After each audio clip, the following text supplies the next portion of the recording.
Good morning and welcome to today's Research in the Real World seminar sponsored by the National Institute of Justice. I'm Tom Foyt from NIJ. It's my pleasure to welcome you and to introduce today's speaker. Dr. Peggy Giordano is Distinguished Research Professor of Sociology at Bowling Green State University. She has a long-standing interest in the ways in which close relationships connect to crime and violent behavior. In addition to studies focusing on peer and romantic partner effects, she has examined the impact of parental criminality on adolescent behavior and well-being. And much of this research is summarized in her recent book, Legacies of Crime, published by Cambridge University Press. She is the lead researcher on a 13-year study of the dating relationships of a large sample of young people interviewed in adolescence and across the transition to adulthood. In this study, Dr. Giordano is exploring relationship-specific risk factors for dating violence and has identified individual and social changes that are associated with the cessation of this form of violent behavior. Professor Giordano is a prolific researcher with scores of research papers to her credit. She has twice received the Outstanding Research Paper Award from the American Sociological Association, and in 2006 she was selected as a Fellow of the American Society of Criminology. She is here with us today to tell us about her continuing research on the important issues of adolescent development, human relationships, and violence. Please join me in welcoming Professor Peggy Giordano. Well, thank you, Tom, for that nice introduction, and thank you to all of you who came out today. I know you have the press of other obligations, and so I really appreciate your willingness to listen to our findings about our study, and I hope that you do have questions at the end and that we can have a good dialogue about some of the meanings of these findings and whether they do have any implications for policy and practice. So I also want to thank NIJ for the financial support of this project. And I think that the financial support is just the beginning of it, because folks at NIJ have been so supportive in many different other ways all through every single phase of this research. And I do mean that very sincerely, that they're interested in the findings themselves, and that means a lot.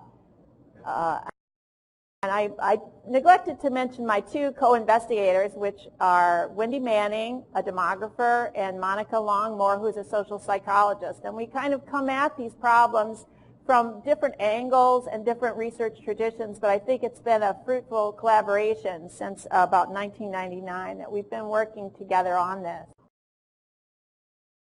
All right, so if we look at research and official statistics as well as self-report, they do indicate that these are peak periods. The periods that we're studying in this Toledo Adolescent Relationships Study are showing quite a bit of violence in adolescence and in the young adult period. And some of this research does show that the young adult period in particularly is particularly risky.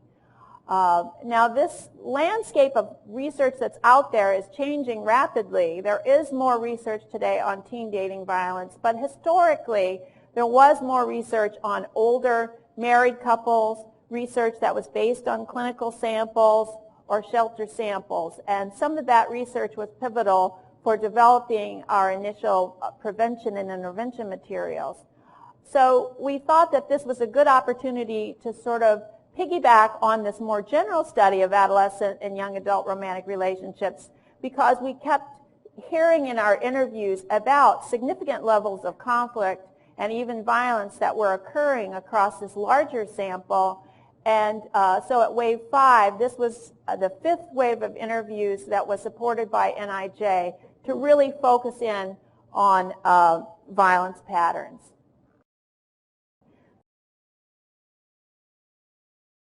So what I want to do today is I have a few goals. So let's see if we can get through these goals in our 55-minute allotment. But I wanted to take a small step back, if I could, and tell you just some highlights about our more general study, because I do think this provides an excellent frame for understanding the findings as they eventually come out that have to do specifically with intimate partner violence. So you may be a little frustrated for a minute, like, why are you talking about these things? But I do think that people who get into these more serious conflicts, they're not from Mars. They're not, from Mars or Venus. They are just regular people. And so if we have a more general understanding of what the characteristics of these early relationships are like, I think that positions us to do a better job of understanding that endpoint that is unfortunate. So then I want to move into intimate partner violence itself and talk about our relationship risk factors that we've found are important to understanding risk. And the third goal here is to look more broadly at patterns relying on the full 5 waves, and that's one of the unique features, is that we're able to look across 5 waves from the time young people were 13 until they're almost 29, and see developmental progressions and variability across the sample. And then the fourth objective here is to look at what we call desistance. If anybody is a criminologist or in that world, there's that term desistance, which just means stopping crime.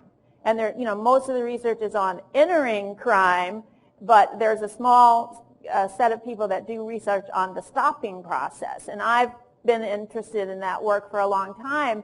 And so here we have a chance to look at intimate partner violence desistance. And to our knowledge, this is the only life course treatment of intimate partner violence desistance that's out there. Certainly there are smaller studies that look at, you took this program and then we followed you 6 months out, but I believe that this is the only study of the intimate partner violence desistance. Not that it's a full working, it's not completed, it's ongoing. And then finally, I hope to suggest some implications of our work for policy and practice as we know it. Okay, so let's start with some relationship factors that have been hypothesized to be related to intimate partner violence. And so I'm sure many of you are familiar with this key assumption that intimate partner violence is not about anger, but it's fundamentally about power and control, right? So we've heard that a lot. And so these are relationship dynamics. They're not, we know that family history is important, but this is actually getting closer to the world of these relationships. So I like that. That's something that we've been studying and that we want to study in more detail. And as you may be familiar with this power and control wheel, this is a teaching tool that's been employed in different prevention settings and even intervention settings that has power and control at the center of this wheel with various spokes. One of the spokes is called male privilege.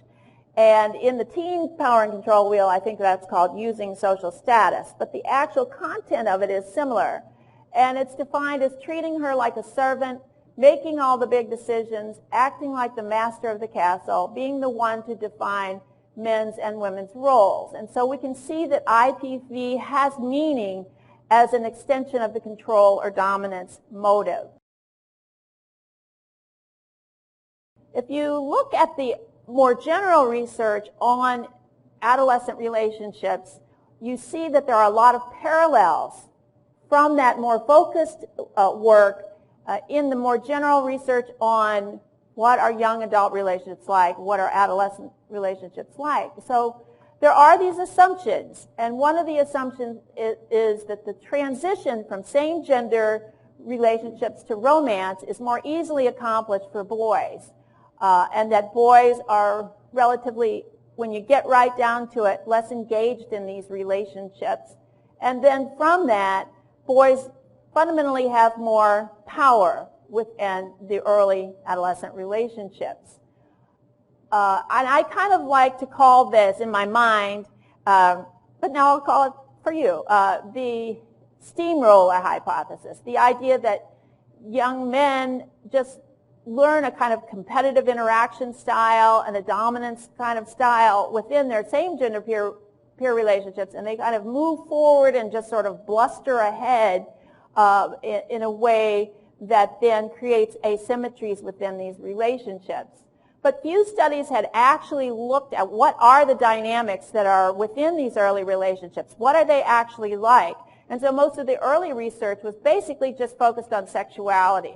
If you ever picked up an adolescent psychology textbook, you would have the peer chapter, the parent chapter, and the sexuality chapter, right? And it wasn't a chapter on the relationships as relationships. So that was the interest that we had.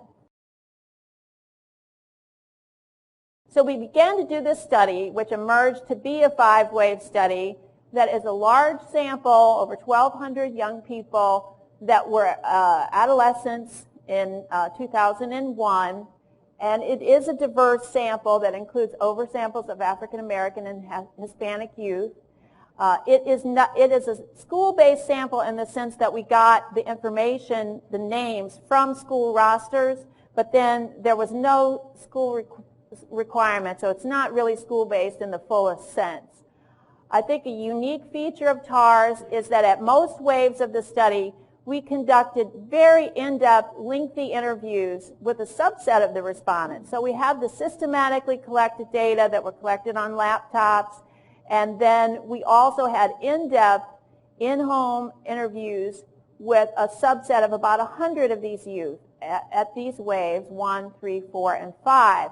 And wave 5 in particular selected individuals who in their quantitative information had told us that they had engaged in violence. And we have different patterns of violence reflected, some who are continuing these unhealthy patterns and some who appear to have desisted. And we also have 50 interviews with a partner, which is a kind of an unusual feature, and that research is funded by NICHD. So our approach has been at each of the waves to provide detailed questions about the romantic lives of these respondents, and later as adolescents and later as young adults. And we also have questions about perpetration and victimization at every wave. And that's a unique feature of the study because some of our good data sets, such as the National Longitudinal Study of Adolescent Health, or AdHealth, that only ask about victimization at the early waves, and now we have perpetration data, but it would not be possible to understand patterns of perpetration across all the waves of that. And so that's something that's been very helpful as we looked at the full reach of this longitudinal data set. But wave 5 focuses specifically on intimate partner violence, and it has a lot of the same measurement protocol throughout the 5 waves, but also includes things that really have to do with violence escalation as well as violence desistance. Now what I want to do is just quickly show you some general findings from our TARS study. And we hypothesize that these are very early relationships at wave 1, that these are people who don't have a lot of experience in navigating relationships. They don't have much knowledge about how to do romance. And so that there would be quite a bit of communication awkwardness that would characterize these early relationships. Now here we are showing, these are within individual changes in reports about feelings of communication awkwardness, and this is a by age assessment.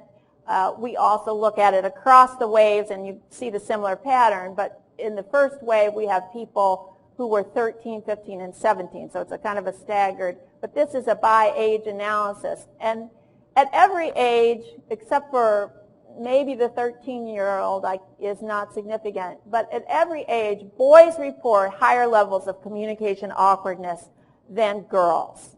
And so that's something that we found at wave 1, and we thought that there would be, again, a kind of a crossover that would begin to happen as young people matured and boys got their game on and became these more confident actors that we all like to think that they are. But as you can see, moving forward, that did not happen, and boys continue to report greater communication awkwardness. Consistent with this pattern, we had another scale that measured dating confidence, and this was a more general scale that included things like knowing how to tell my partner how I'd like to be treated, knowing how to break up with a partner you'd no longer liked, things like that, navigating the relationship kind of skills. And we can see that at every age, young men score lower on dating confidence. All right, moving into the terrain of intimate partner violence dynamics that have been theorized in prior research, we had a scale that measures the extent to which your partner tries to control you or tries to change you. And as you can see from these growth curves, men report higher levels of partner control attempts at every age. Unless you think that this is just women trying to control their men and men turning a blind ear, we also had a scale that measured how much have you actually changed things about yourself because you thought your partner would like it, things like that. And it's not actual influence, it's their perception that they change things. And so there again, we can see that young men are reporting more actual influence from the romantic partner. And so if you think about some of these different items, we actually developed them with an eye toward girls. The idea of communication awkwardness, we have the idea of verbal checking in there. I sometimes don't tell my partner things because I'm afraid he'll get mad at me or she'll get mad at me. We thought we were thinking about girls when we made that item up, and yet boys score higher on that item. Then we get to kind of the bottom line, which is power, which is a central dimension of thinking about, writing about intimate partner violence, and it is something that figures into the power and control wheel in a central way. We find that a large percentage, when asked directly about who has the most say in your relationship, who has the most say on specific dimensions of your life together, in general, young people are most often think in terms of egalitarianism. They answer with the egalitarian response.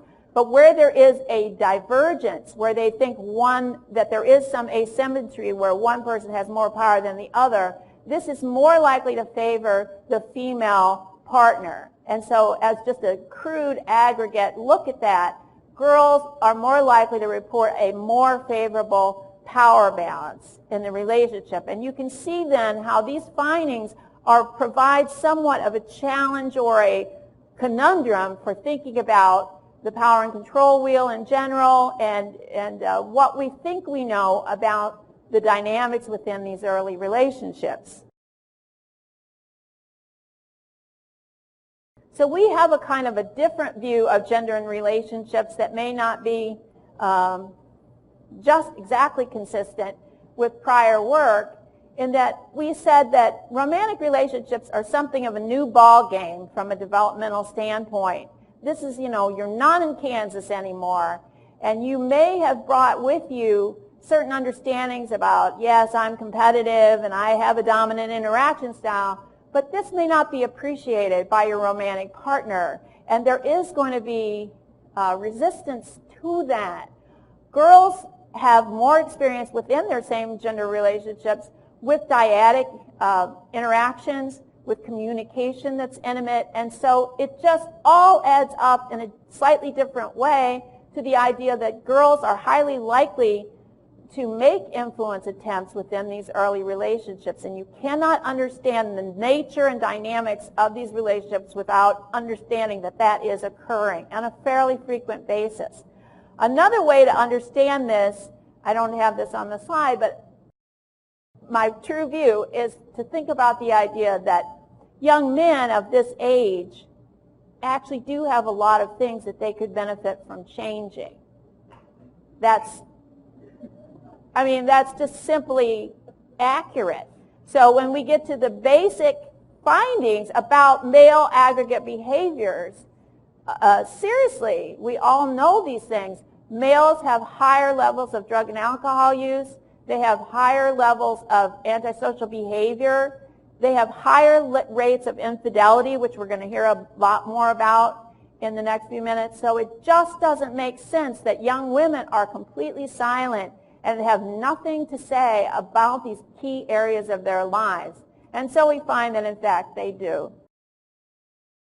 So going back to our traditional assertion that IPV is not about anger but about control, we hypothesize that both male and female control attempts are certainly prevalent and that these may be associated in a significant way with intimate partner violence risk. We also take the second part of that and deconstruct that a little bit, and we focus on the general heightened emotionality of the period and suggest that these are core relationships that are really important to young people. And so negative emotions may also play a role here, and that it's probably a mistake to oppose these things.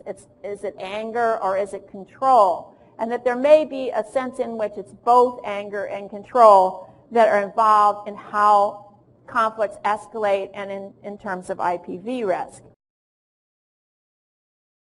So we looked at this a little bit more systematically across the sample as a whole, and we have a full roster of traditional correlates and covariates here, and then standard predictors that are very important, such as witnessing violence in the home or being the victim of a coercive parenting, disadvantaged neighborhood, and affiliating with violent peers. And we have a measure of traditional gender roles there. Men should be in charge kind of measure. And we can see that these relationship-specific factors, both anger and control, are significantly related to the odds of violence, net of traditional predictors. So we find that the respondent's own control attempts are significant, but also the partner's control attempts. And so both of them explain variance. And then in terms of anger, we have a kind of a trait-based anger measure. I don't even like to call it a trait-based measure, but that you see yourself as being a person who can be a pretty mean person sometimes, or if somebody is mean to you, you're going to get back at them. And that's kind of this type of person measure. But also we assess relationship-based anger, anger that is localized around the partner and the relationship, and that also explains additional variance. So we think that these research findings add to prior studies that there actually is quite a bit of research that shows a role for anger, and this just contributes to it. And also suggests that there may be mutual control that's important to consider within these relationships. So it's not just a one-way pattern of control, but the most risky couples would be couples in which both partners are trying to control and change the other. And this is not really shown in those models, but we did supplemental analysis where we actually did show that the combination of anger and mutual control is more risky relative to just male control only. Fundamentally, then, we think that adds something to our general understandings, but there's a sense in which this is not the complete picture. And we keep asking ourselves, is it really control and anger? But more importantly, what is it that these people are angry about? What is it that they're trying to control? And it's kind of amazing in a way that we haven't had more research on these content areas of the disagreements, because we think that that is really an important part of it, or an important piece of understanding these dynamics.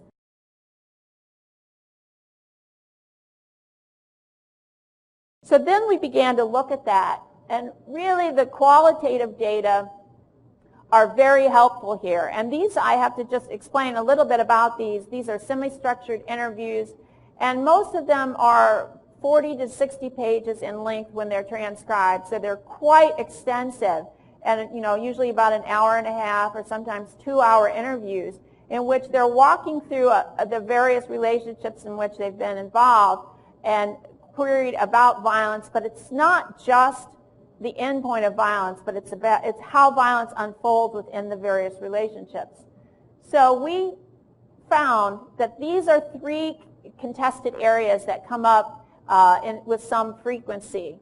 So financial and economic concerns are a factor, and I think this is important because we may tend to think that young people don't have a concern with these things.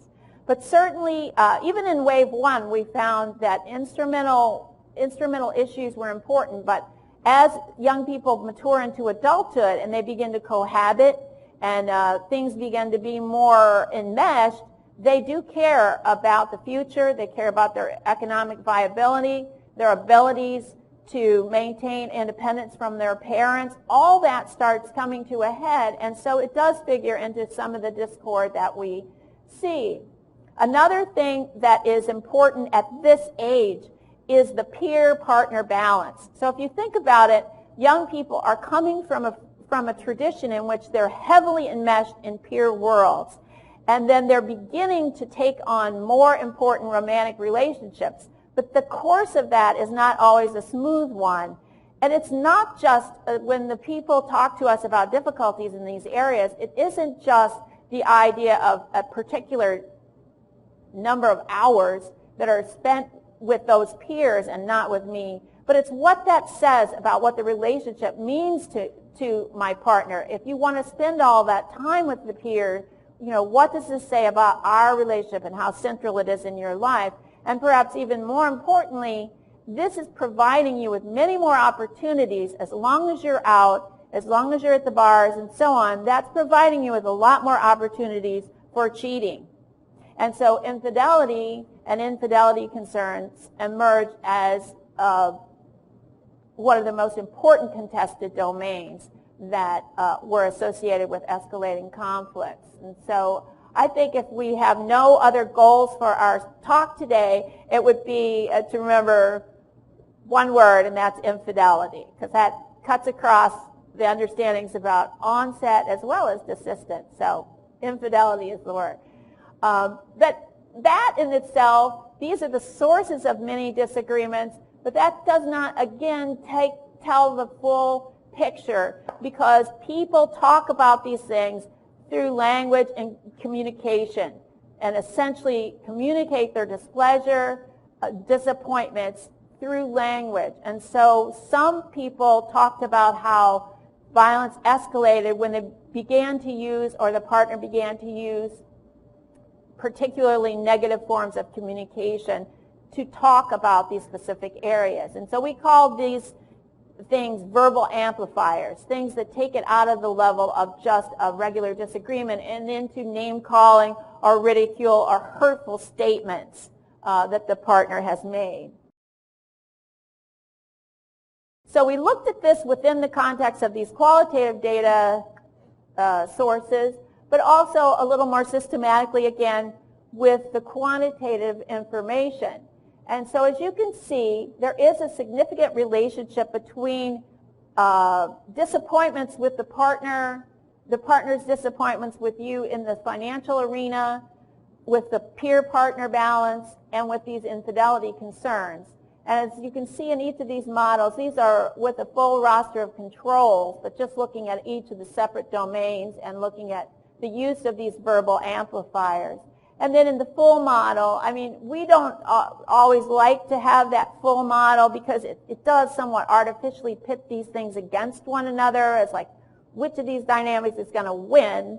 And we know that these are often packages of things that occur simultaneously. But if anything is going to win, it's going to be infidelity. So again, with that as a key theme. And the verbal amplifiers are significant net of all the other factors assessed. Just to illustrate this a little bit more concretely, we reason that in those relationships in which contested domains are particularly high, and so this would be a total score across all the contested domains assessed, and when the use of verbal amplifiers is high, there's a very high predicted probability of violence occurring in that relationship and reporting self-reporting perpetration.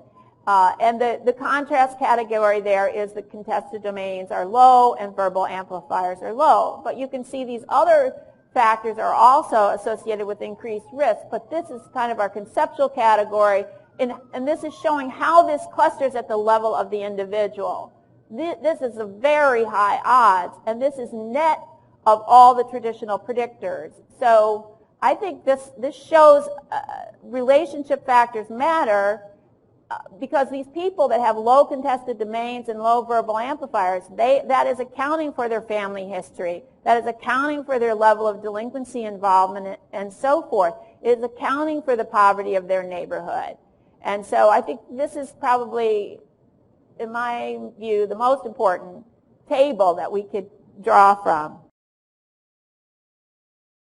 So we conclude from this that relationship factors matter and are important for understanding risk, that there's value in beginning to reframe the idea of control not as necessarily an endpoint that is oriented toward dominance. My goal is to just dominate you and to be the master of the castle, but it's linked to these specific contested areas. That negative emotions also feature into this, and that some of these traditional frameworks that are critically important just aren't able to handle or provide adequate explanations of the variability. So if you think family history is destiny, well, it isn't 100% destiny because there is that variability, and there's variability over time within and across relationships.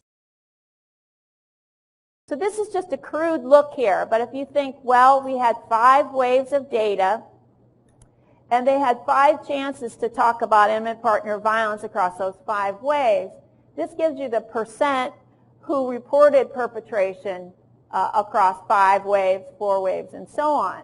And so we can see that about half of the sample has some exposure in terms of perpetration, but the most commonly occurring amount is at 1 wave. And so that's certainly not showing the stability of aggression across time. And the second most common is across 2 waves.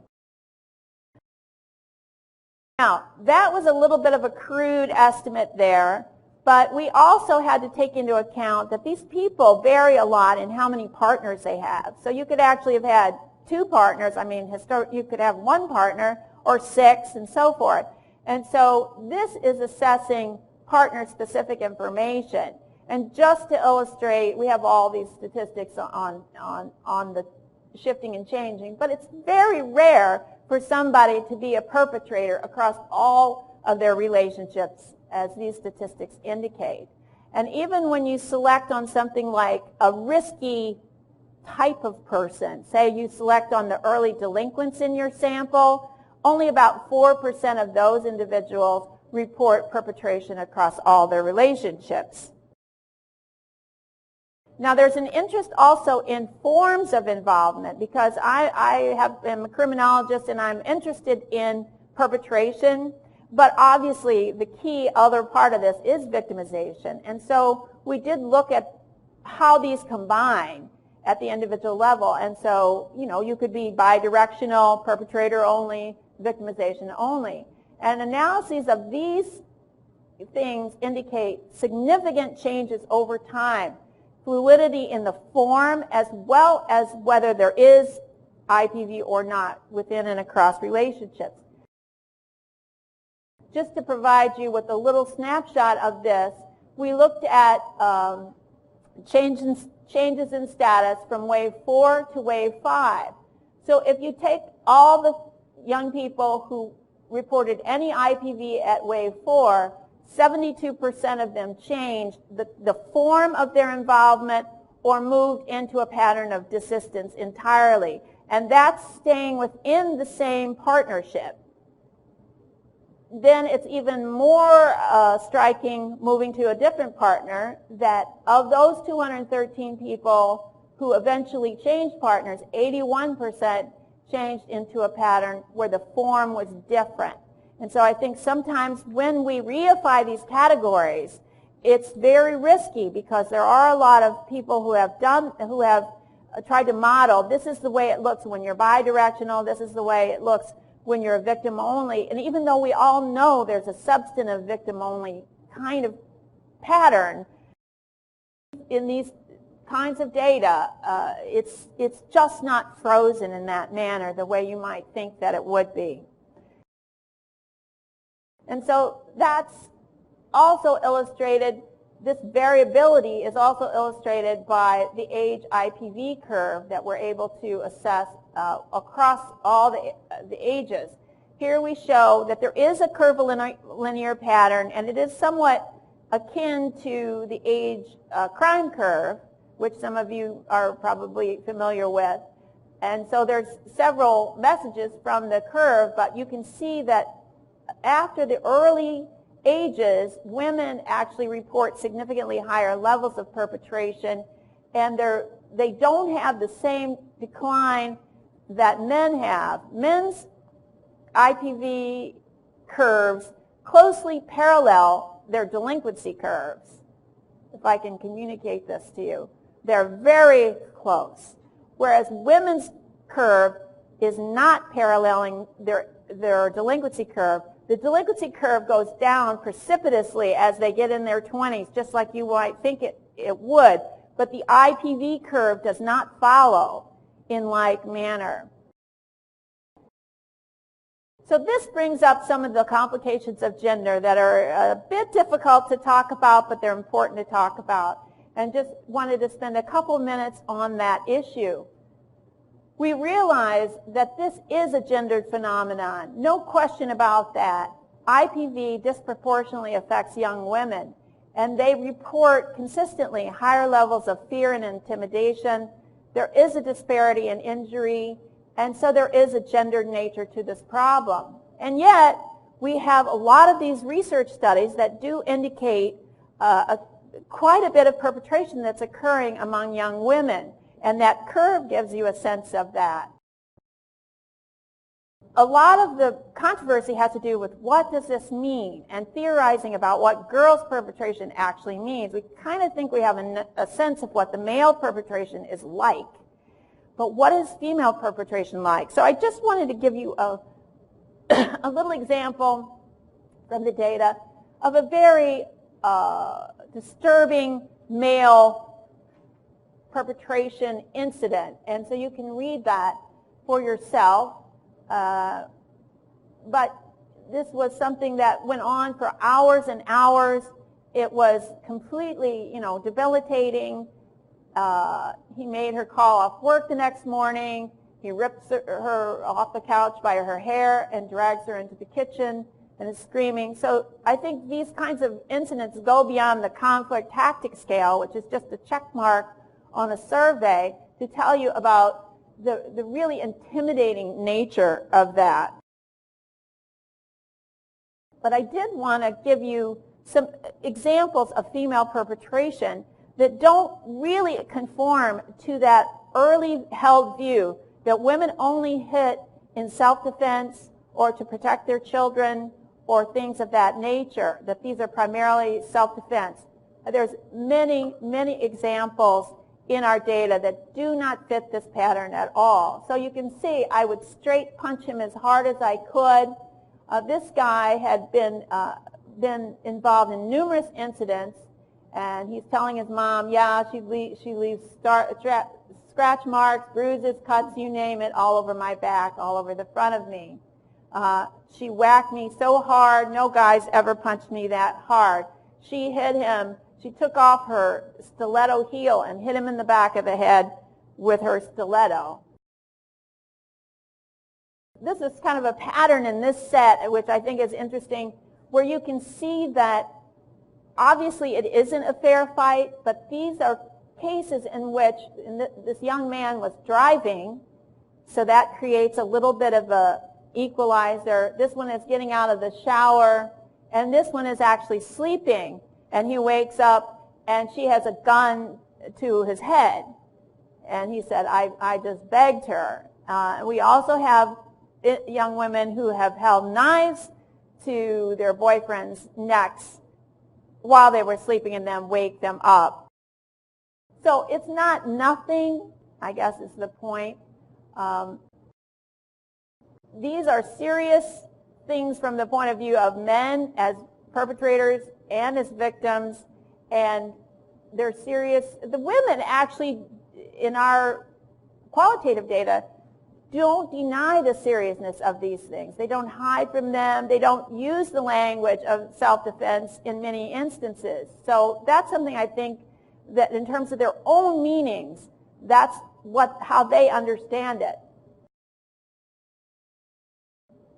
So given this variability in the sample, we wanted to see about these changers. How do they change?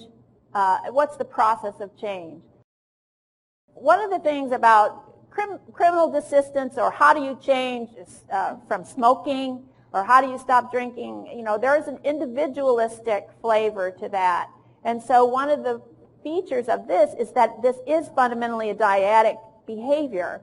And so there's many pathways to change that are opened up from that. You can get a new partner, you can modify your own behavior, you can work together with a partner. So it's not the same kind of thing as smoking cessation, which is going to be an individualistic type of pathway. That's one thing. And then the second point I wanted to make is that these are behaviors that they're positioning against that are understood as negative behaviors. This is not something that's a source of status enhancement. It's something that's linked to depression. It's related to relationship churning. And so perhaps we shouldn't be surprised that there are attempts to change. So we looked at these various hooks for change, or you could think of these as catalysts for change, and we found that some people actually did think about arrest and jail as something they wanted to avoid. And I think this is important as a backdrop because these are not jail samples. They're not people that actually have most often been to jail, and yet it's in their consciousness that they've thought about that this could be a possibility. And being involved in some altercations that raise the specter of jail for them enough to have them reevaluate and rethink what they're doing within these relationships that led to this. A second hook for change that was mentioned quite a bit was parenthood, and the fact that they want to think about the well-being of their children. Bottom line, relationship-based changes were mentioned most often, and so we just actually did some counts within the qualitative data. About 37% mentioned jail, 46% parenthood, but an overwhelming majority are talking about these changes in relationship terms, that they want to change it, not just for their children, but because having a good heterosexual relationship or same-sex relationship, romantic relationship, is important. It's a key feature of your life. And they often understood this as a goal, but also that the means to change has to be relationship-based. It has to be something that's worked through at the relationship level. So you might have this thing, I want to do right by my children, I want to avoid jail, but fundamentally, it has to be how this is worked out at the local level on a daily basis. She does some traditional change language here. At the bottom here, she says it's got to be something in you that you have to change for yourself in order to not be so angry. And this is I also use this example because this is a woman who doesn't sugarcoat her own involvement. She says, she realizes that the partner could be putting her in danger, but she turns right around and says, or by me putting you in danger, that doesn't help either one of us. Me fighting you or allowing myself to hit. I should just leave you. So she's working all through this in her mind and does incorporate her own need to change in this. You can't be happy being that angry and treating a person or attacking a person. It's shocking. So there is a redefinition process and a self-reflection, I think, that are found in these narratives of change.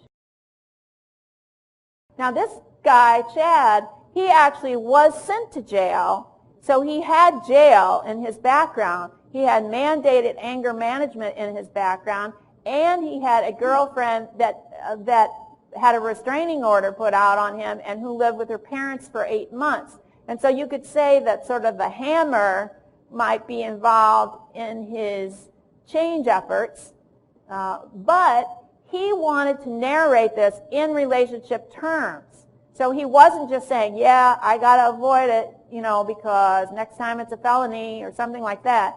He's saying, this relationship is important to me. Sometimes she doesn't agree with that, but I'm getting older and I don't want to waste time arguing. I want to go forwards, not backwards. I don't want to stay in the same place. And similarly, you have the parent-oriented narratives, like this young woman is saying, I don't want the kids to take that to their brain, like this is the way a relationship is supposed to be. So that's all well and good as a hook for change, but eventually she's going to have to work this out at the relational level is our point. This particular woman, we code her as in process. She's not a full desister because she hasn't really put all the elements of that in place. And one of the challenges in studying a group they're on that decline right now that you saw in terms of the curve, so not all of them are there yet. And they're just saying, I know I've got to put the kids ahead, and that's really important, but yet they haven't put all those elements in place at this point. Some of the specific lessons learned relate right there to the violence itself. So this is a direct narrative about violence. She learned that it doesn't work. So that's just very pragmatic. And one of the things that happened to her is that she enacted violence across 2 different relationships. And she says in the larger narrative that I learned that I may not be able to sustain a relationship if I don't stop doing this. Because having done it across 2 partners helped her to understand, well, it isn't just the difficulties with that one partner. But yet, she still goes back into the anger that motivated her in the first place, and she calls herself, I was like the Incredible Hulk, that there was this major anger. And why? Something that he did because of what they were doing and what they were saying. And those are our contested domains, and our verbal amplifiers are showing themselves even in these narratives of desistance. But you have to learn how to walk those things back. And so on point to that, a lot of the narratives actually have to do with the pathways in as being a way to have, to travel and a pathway out. So a lot of them talk not just about not hitting, of course not hitting. No one thinks hitting is good, but they learn that if they are going to go on cheating on their partners, there's going to continue to be turmoil within these relationships. So Eric there learned how to be faithful, and you can see that he experienced it. He didn't like it. There is a learning curve underpinning to that statement. There's a little bit of empathy here for Andrew. Learned how I used to make Lisa feel when I used to do it, and I'm like, okay, I don't want that to happen to me.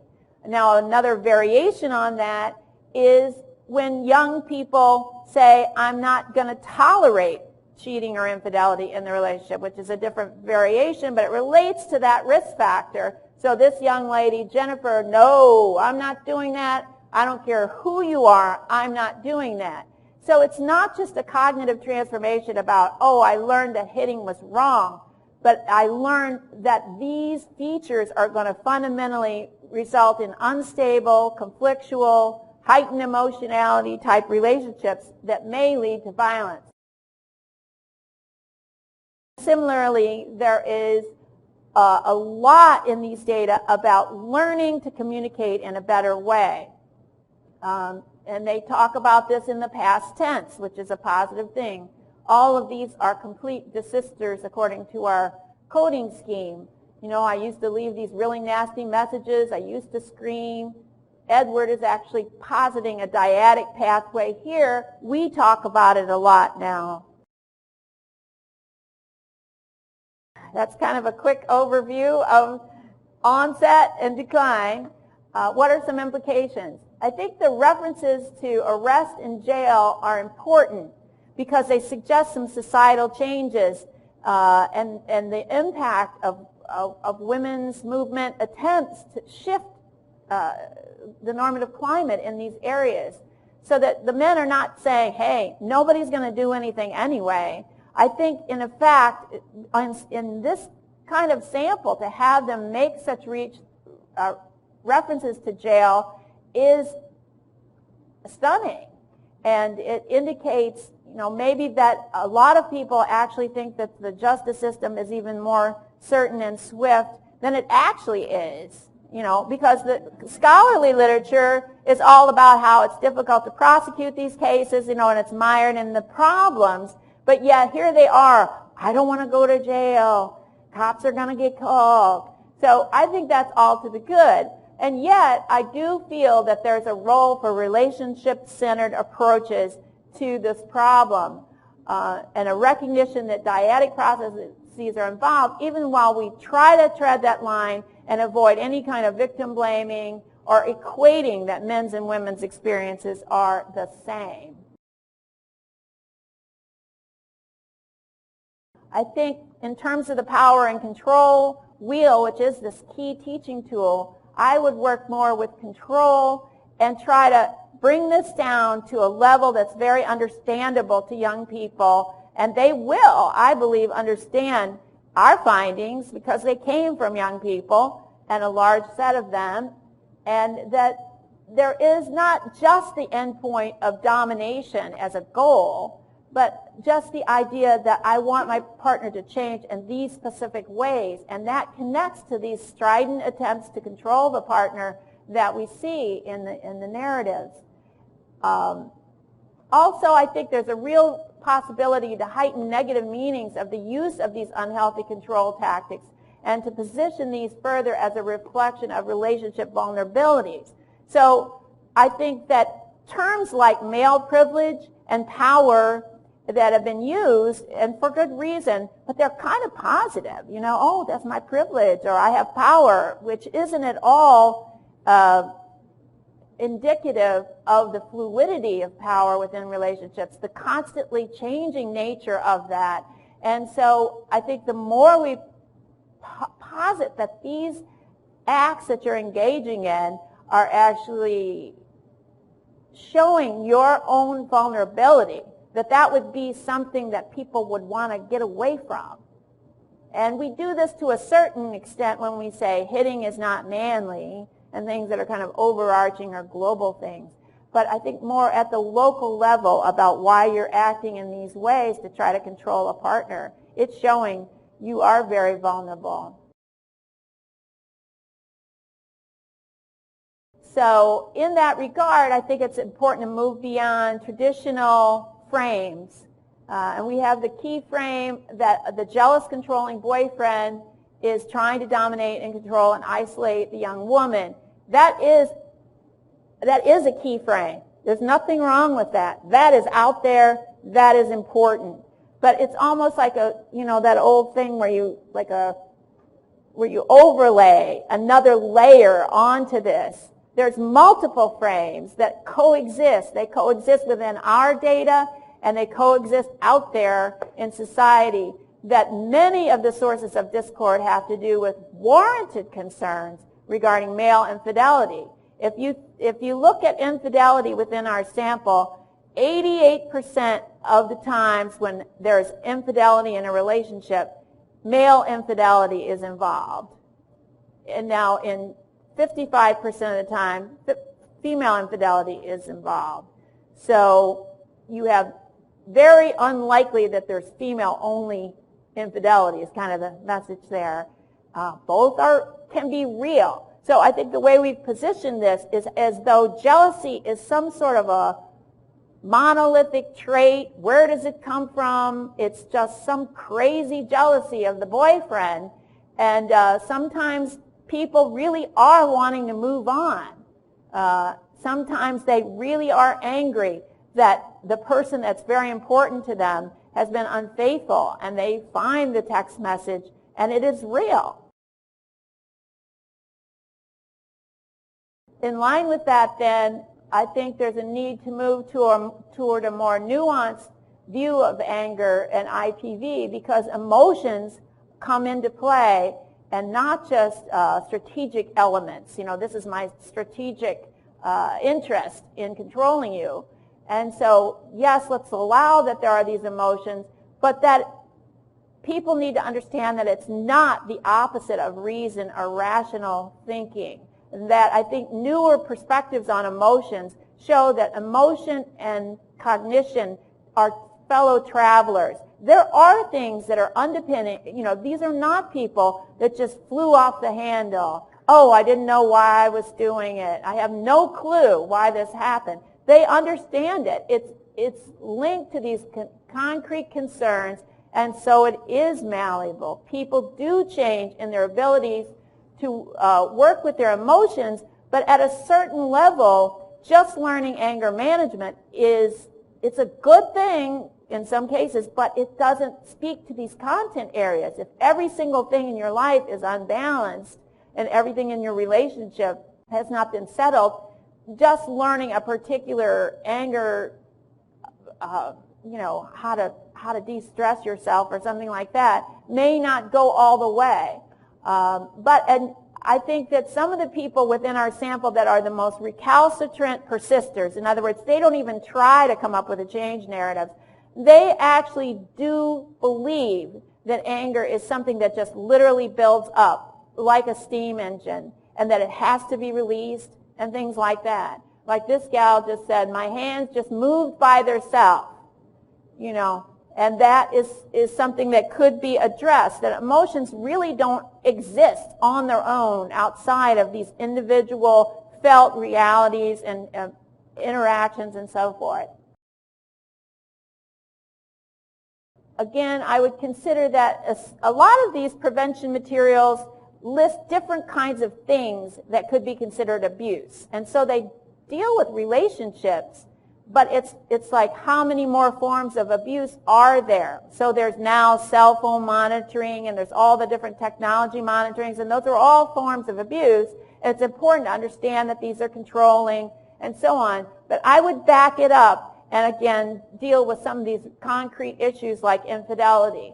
Just to give you an example, we have an analysis that's just going to be in Sociological Forum that shows that infidelity at the school level is associated with IPV. So net of poverty and general violence within a school, the actual school level rates of infidelity are related to intimate partner violence. And so that's why I'm somewhat obsessed by the infidelity piece.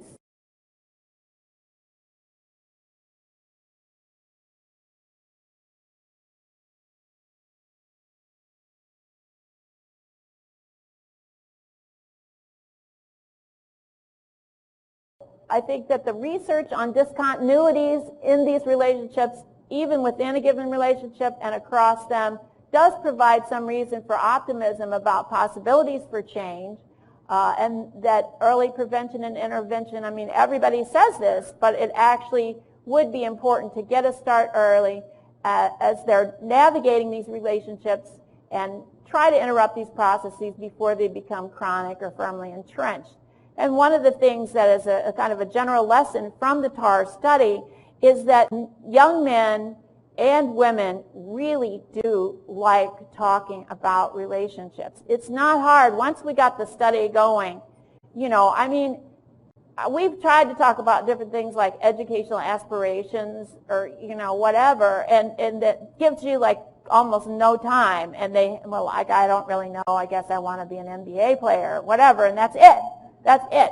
But they can go on literally forever about these things, and it's important to them. And I think by virtue of that, it's a good opportunity to have more healthy relationships, kinds of programs that don't just limit to this is unhealthy for you to control and hit your partner, because they know that now, and to get into those sequences of action and reaction that may eventuate in violent actions.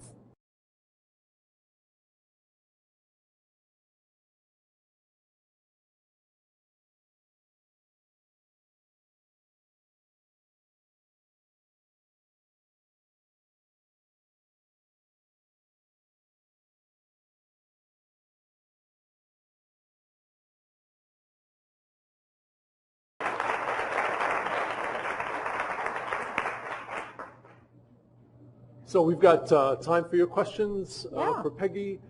Just a reminder to please step up to the microphones and introduce yourselves. as you present your questions to Peggy. Please. Hi, my name is Nadine Frederica from NIJ. Very interesting talk, thank you. I wanted to go back, so you talked about verbal amplifiers. Yep. And I kind of wondered if through the qualitative data or the quantitative data, if you were able to kind of disentangle how the verbal amplifiers enhance violence. So is it kind of like, they start at an argument stage and then escalate to violence? Like, is there a pattern to that, or is it kind of cyclical, or were you able to disentangle that at all? Yeah, so if you think about linking it a lot of times to the contested domain, sort of the classic that we have in our data would be the young man comes home after a very long period of time and he's been out till 3 a.m. and so there's an altercation that happens, and a lot of times these things are tied to the contested domain. So I'm thinking about one young woman who says, "You are nothing but your mother. You are your mother." And so for normal people that don't know these people, that's nothing. It's not so bad. It's not a terrible name. But in his family, the mother was a deadbeat mom who left their family and didn't take care of the children. And so to call him his mother, and she said, "I thought he was caught in every single lie. I told him, you're nothing but your mother." And I think he swung at her first in terms of that negative attribution, and then she just went after him and just pummeled him right in front of the children. And she said, "I felt really good to do that. It felt bad because my kids were there. But, that was that sequence." But I have to say, not all of this is perfectly connected to the contested domains, because in that graph chart you did see that just the use of these verbal amplifiers was risky in itself. So in general, people don't like to have negative labels and negative attributions about them in their face, and people who are intimate with one another, they know what some of these labels and sensitive areas are. That's why I think another important finding that we didn't talk about here is that duration of the relationship is positively associated with violence in these young relationships. That means you don't just get into a relationship for 2 weeks and start engaging in intimate partner violence. These are things that build up. There's many reasons for that, but you have more sources of discord, but there's more at stake. You thought this relationship was going somewhere, and now he turns around and does this, or whatever the case may be. There's a lot going on here. And so they know some of those buttons to push, and of course they use that language, "I know the buttons to push," or "he would know the buttons to push," or just even a pattern of mocking. A lot of the women, if the men would sort of mock their concerns, like, "I'm telling you these concerns, and now you're belittling or mocking my concerns as though it's not a serious issue." So there's a lot more that could be done in that area of how it moves from, of course, many studies show verbal conflict is related to physical conflict, right? So we know that, but what is it? I think your question is a great one that way. More to be done on that.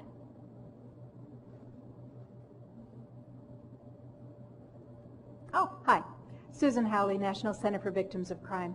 This is a really exciting study. Thank you really, very much. It's given me a lot to think about. But I had a question about the scale that showed women's higher use of IPV as opposed to men. And I wondered what the question was and whether there's a possibility that women are just being more self-reflective and name it more quickly than the men do, especially for lower level violence.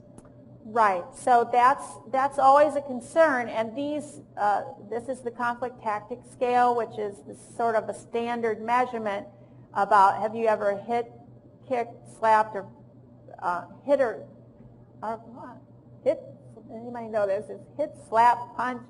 It's one item. We have more items on the final wave because that was a key interest. But it's just a very short screen that doesn't get at serious, non-serious. But I don't think it's just the fact that the women are referring to like a slap versus the men hitting. Because even when we restrict it to just the hit item, they score higher on that as well. But obviously, as we've seen in recent media treatments, a hitting of a girl, that a girl is doing and the hitting that a boy is doing are quite different in their impact often. And so it's not that the consequence is different. But I don't think it's accurate to think of these as just a playful slap. None of these were they talking about playful hitting at all.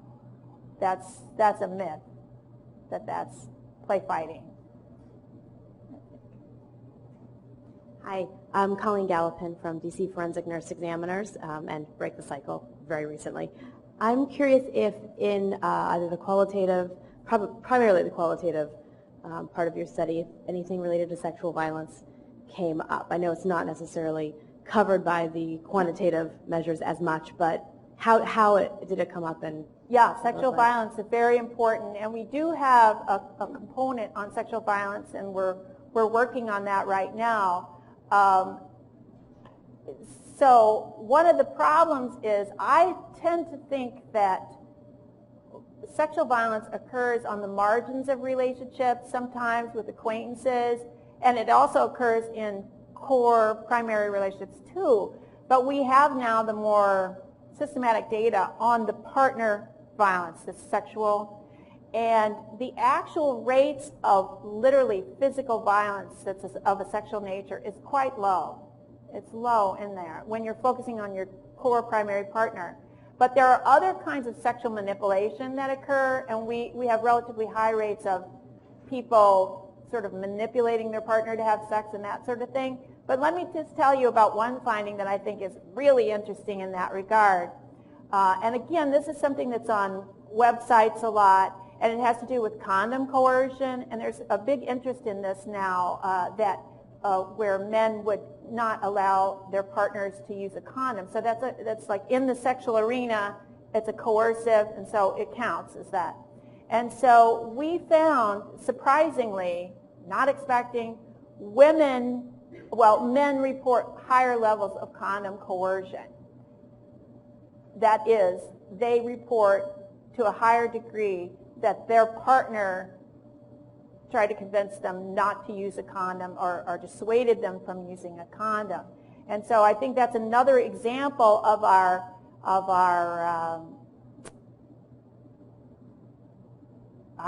views that this is all one way, and we're kind of thinking about the men in that regard. And we began to study that because we were talking to some people from the state level who do practice work, and they were talking about condom coercion. That's a big issue, and it is.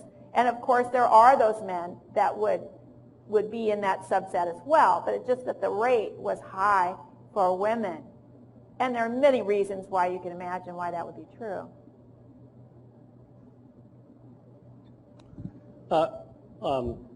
Thank you. That's a great talk. My name is Akiva Lieberman. I'm at the Urban Institute.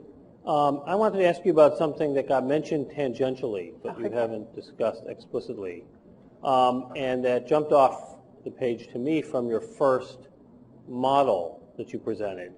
And the largest coefficient there was a control variable, which was witnessing your parents' violence. And I'm wondering, does that play out in terms of whether or not people amplify, in terms of how people respond to infidelity? Is there a whole social learning thing there? There's definitely a social learning thing there, and I'm a big social learning theorist, so that's my bread and butter theoretical position.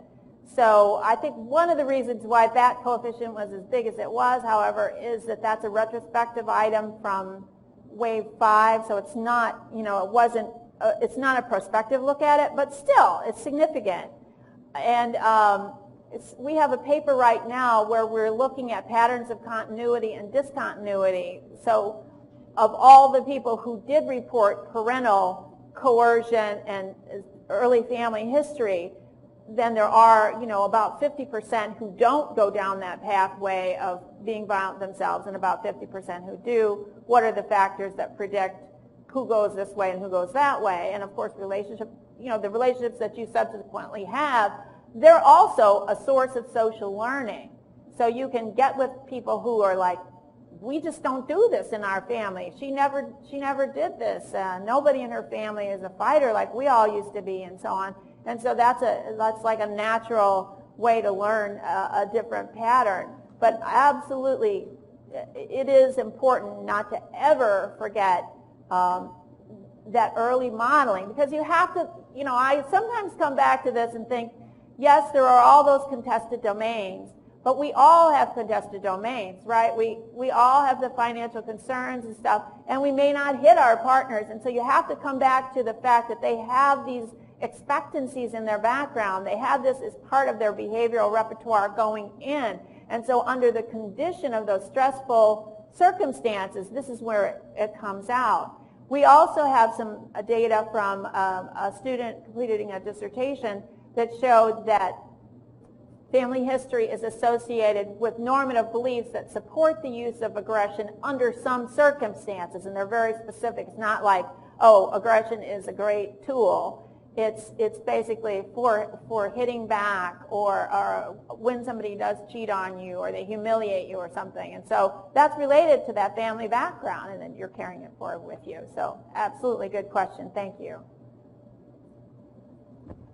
I have a question about the, my name is Mary Jo Oster. I'm a research scientist with Child Trends, and I have a question about that last bullet that's on the slide right now about prevention and intervention. One of the areas that Child Trends has worked on is healthy marriage and relationship education, and another slightly connected area would be adolescent pregnancy prevention. And right. In the latter area, there's a lot of evidence-based programs, programs that have actually been done over and over again and shown to have significant effects. And I'm wondering if there's anything of that nature, the evidence-based programs specifically, that pertains to IPV specifically, in or not in the context of healthy marriage and relationship education.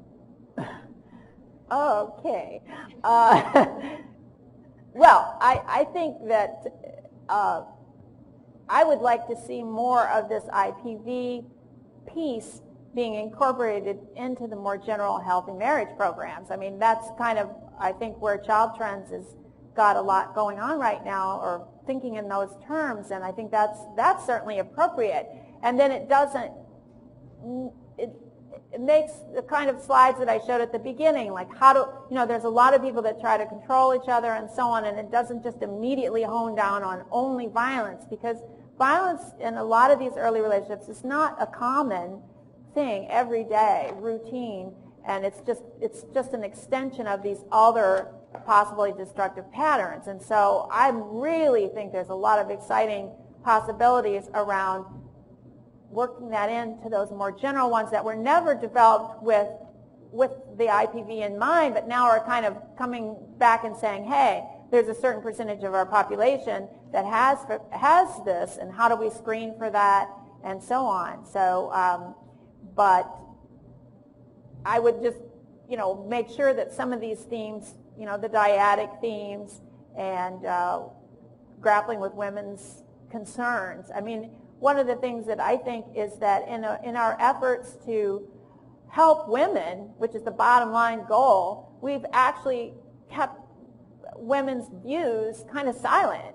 We're so afraid of saying that something the woman said caused it, or something that she did cause it, that we say nothing about women, and it's all on gender socialization of the male and so forth. And so I think those programs are well positioned to talk about communication patterns, and some of these kids could benefit from things like the fair fighting ideas. The few that have been to anger management, it's like they don't know certain basic tools of communication. So even though I might have an interest in these contested domains and so forth, but even net of that, or taking that into account, they could learn some of these absolute basics about how to keep it on topic, and don't bring up the old things from a prior incident 5 years ago, and all the rest, which those programs are more likely to address. But also I think those programs have to be very concerned with the real problems that people have too, because just good communication is something everybody knows, but yet we have no visible income is a structural constraint that may continue to filter in even if you learn about timeouts or writing your thoughts down and so on. Hi, my name is Heather Sarmiento. I'm from the Office Women in Domestic and Sexual Violence Services of Fairfax County. And part of my job, I work with teenagers doing prevention work. And what interested me is when you were talking about how more females or younger girls, younger women were saying that they were the ones who were trying to control or they were perpetrating, just trying to influence their partner more, and then young men saying that they have higher rates of changing for a partner. So I was wondering, how does that correlate later on? Are the people in those relationships, which one is more likely to use the violence, the physical violence? The one who changed, you mean? Yeah, the one where if men are saying that they are being controlled more, or they have this feeling that there's an implication that they need to change, are they more likely to perpetrate, or do you feel like the female would be more likely to perpetrate? I don't know if there's any correlation. Within that whole sample, you have subgroups that would represent different configurations of that. And so we found that the highest level of risk was associated with both male and female constantly trying to get the other person to change. There's so much going on there with reciprocal control attempts.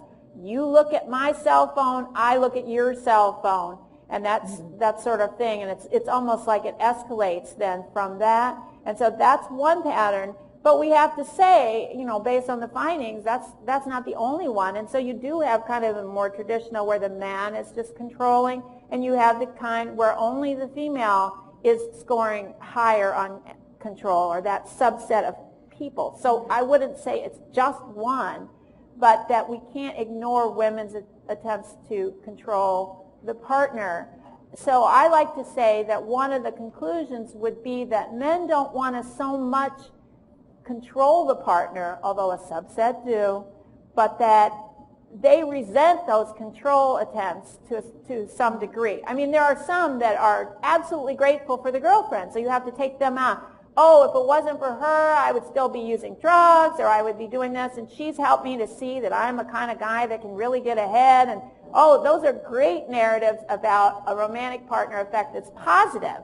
But at the same time, when people try to change you and you're not quite in the mood yet for change, there's sometimes what we like to call a gendered maturity gap that keeps going, where some of these young women now have children. And so if you look at their numbers of nights out with peers, that's the subgroup, no nights out with peers, right? And so it becomes more, the stakes get a lot higher. And so the idea that they're just going to sit there and say nothing, and somebody's out three nights a week with, you know, with all their fun male buddies, it just isn't realistic to think that she's not going to have concerns and reflect them to them. And then in turn, if you think about it, young men in their adolescence, they had relatively low levels of control, right? In terms of the family, all studies show that young girls have had higher levels of supervision as they were adolescents, and then compared to boys. And so then boys hit this new relationship with a girl, and we have quotes that say, she's acting like she's my mother or something. You know, that's overstating it, but she tells me what to wear, she tells me this and that, who I can go out with. And so, you know, they're feeling an unfamiliar kind of control that they didn't even have when they were young kids. So that's a little bit of the source of the tension as well. So that's exactly what I was seeing. That's why I was asking the question, because I hear guys saying all the time, I just don't want to be controlled. Right. I don't want someone to tell me what to do all the time. And it just, the resentment kept building up and building up. Yeah. And I exploded. So I was just really glad that you picked up on that in the study. Thank you. I am so glad to hear you say that. You can't even imagine, because you're in the real world. So I appreciate that. Well, if there are no more questions, I think Peggy will be able to stick around for a few minutes so if you want to chat with her, ask her any questions. But before you do that, please join me in thanking once again Professor Peggy Giordano.